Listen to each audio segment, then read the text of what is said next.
This is Grateful Dad. I actually agree with quite a lot of what Grateful Dad has to say, and I disagree with quite a lot of what Grateful Dad has to say.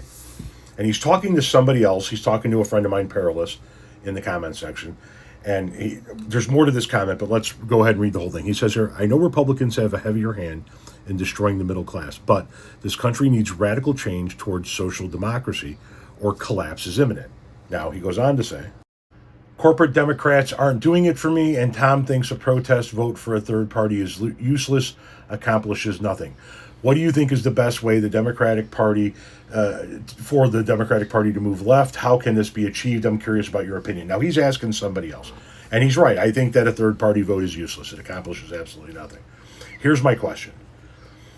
You guys keep trying to push the Democratic Party further left, and they're not going.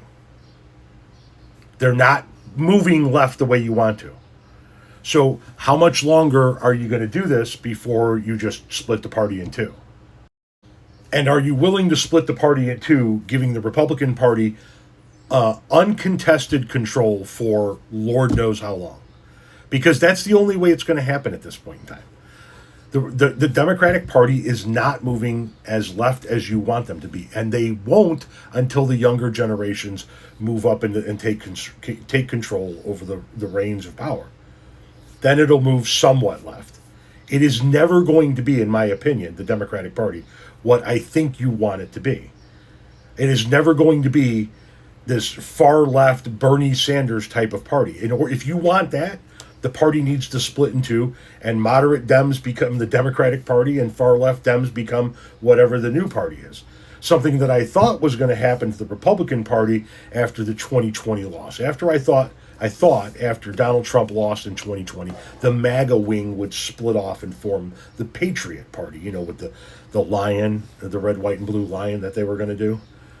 And that would cause the far right wing to go here and the moderate right wing to go here, and it would split them up to the point where they couldn't win a presidential election for quite some time until the Democratic Party did the same thing. But if you want a party that's that far left, it's not going to be the Democratic Party. And if you don't have a party structure to support that, if that's not something that is going to get on ballots, is going to win states, and you're not willing to vote for the Democrat, then you have to take ownership of who does get in control. Because everybody right votes Republican. Whether it's MAGA Republicans or moderate Republicans or people in between, they vote Republican. If we on the left are not going to vote Democrat, from moderate Democrats to far left Democrats, because we want to have these purity tests, then we have to understand that the end result of that is Trumpism. It's fascism. It's Republican control. It's this Supreme Court. It just is. You can say that it's not, but it is. Because until these other factions actually start to win elections, they are useless. They don't do anything. You are throwing your vote away on them.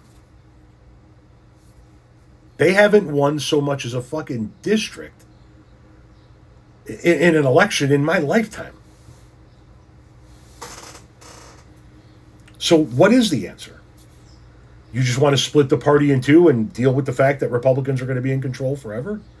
Or do you want to work within the system and try to get younger, further left candidates within the system that we currently have and that works?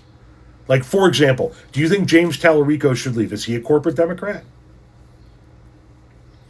Should James Tallarico not be the candidate in Texas? I think he's, in my opinion, a fairly left-wing, fairly progressive candidate and representative of the future, the youth and the future of the Democratic Party.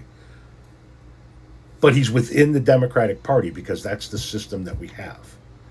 The imperfect system that we have says that only one of two people are going to win. And it is not going to be the Green candidate. It's not going to be the Libertarian candidate. And it's not going to be an independent write-in. It's just not going to happen. It hasn't happened yet, and it's not going to happen. So what do you think is the answer? To get what you want out of a party. Not to try and get the Democratic Party to continue to move left, because they're not doing it. What is your answer? If you acknowledge the fact that they're not going to move left, then what is your next answer?